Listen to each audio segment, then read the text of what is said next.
继续来看台湾拄到52年来上大欠水的危机，所以桃园新竹苗栗的农地停止灌溉，而且来补偿到农民的损失。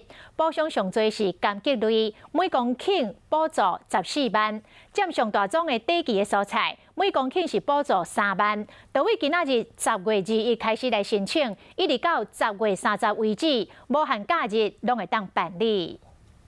靠天食饭的农民希望赶紧落雨。 偏偏天空要心情好，逐工拢出日头。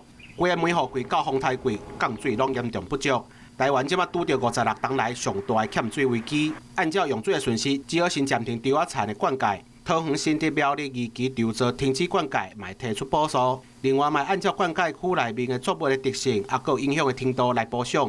所有的作物，只要农民损失，都该可以获得相关的补偿。那受理完，我们审查并到现场。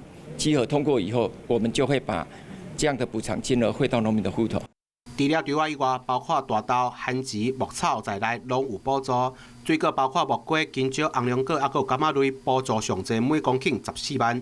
短期的蔬菜嘛，占停灌区其他作物的上大宗，每公顷会当补助3万。申请的时间对10月20日到10月30，无分休困日拢会当到各管理处的工作站来申请。不过，若是继续唔落雨，可能阁会继续停止灌溉。